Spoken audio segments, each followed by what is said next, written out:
যুধিষ্ঠির মহারাজ বললেন, হে জগন্নাথ, মাঘ মাসের কৃষ্ণপক্ষের একাদশী তিথির নাম কি, বিধিই বা কি, এবং তার কি ফল সবিস্তারে বর্ণনা করুন।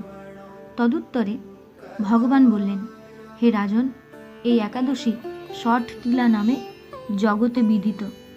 এক সময় দার্ভ্য ঋষি মুনিশ্রেষ্ঠ পুলস্তকে জিজ্ঞাসা করেন, মর্তলোকে মানুষেরা ব্রহ্ম হত্যা, গো হত্যা, অন্যের সম্পদ হরণ আদি পাপকর্ম দ্বারা নরকে গমন করে, যাতে তারা নরক গতি থেকে রক্ষা পায়, তা যথাযথভাবে আমাকে উপদেশ করুন।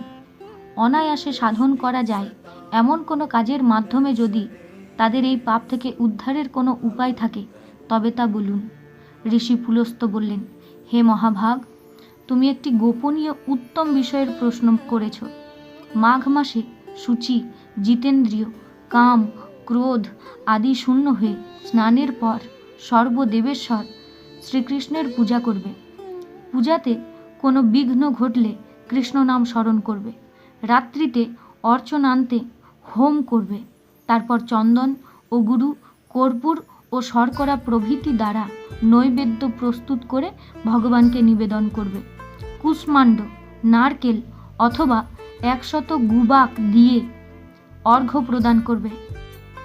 কৃষ্ণ কৃষ্ণ কৃপালুস্তম গতি নং গতির্ভব ইত্যাদি মন্ত্রে শ্রীকৃষ্ণের পূজা করতে হয়। কৃষ্ণ আমার প্রতি প্রীত হন বলে যথাশক্তি ব্রাহ্মণকে জলপূর্ণ কলস, ছত্র, বস্ত্র, পাদুকা, গাভী ও তিল পাত্র দান করবে।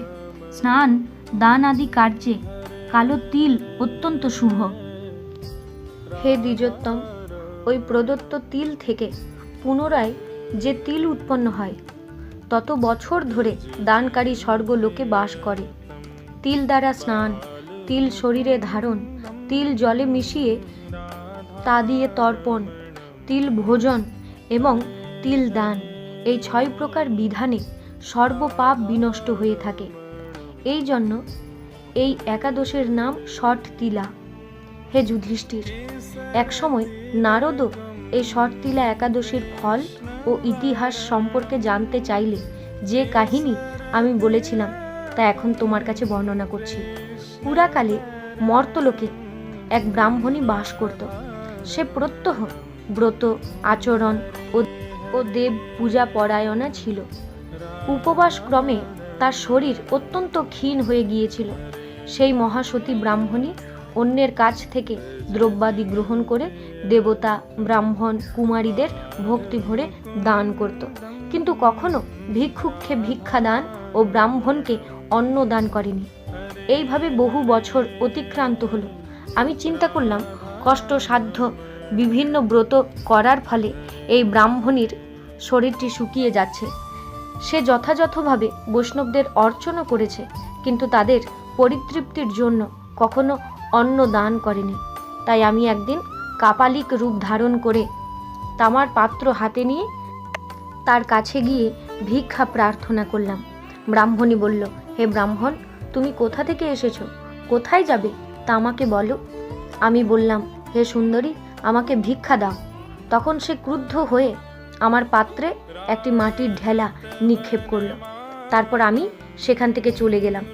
বহুকাল পরে সেই ব্রাহ্মণী ব্রত প্রভাবে সশরীরে স্বর্গে গমন করল।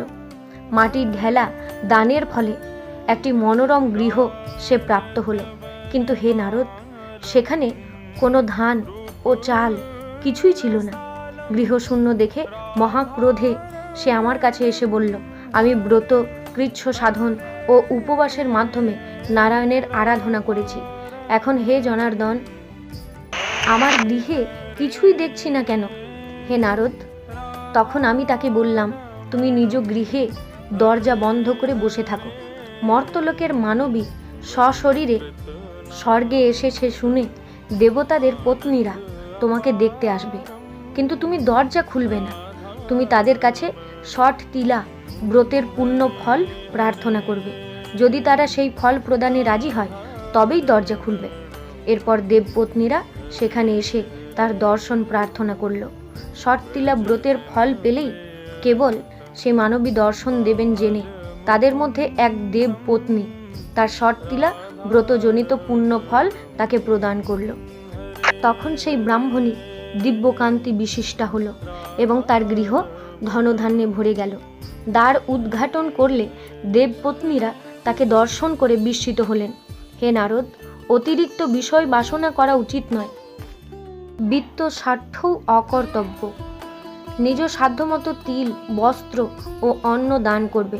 শর্তিলা ব্রতের প্রভাবে দারিদ্রতা, শারীরিক কষ্ট, দুর্ভাগ্য প্রভৃতি বিনষ্ট হয়।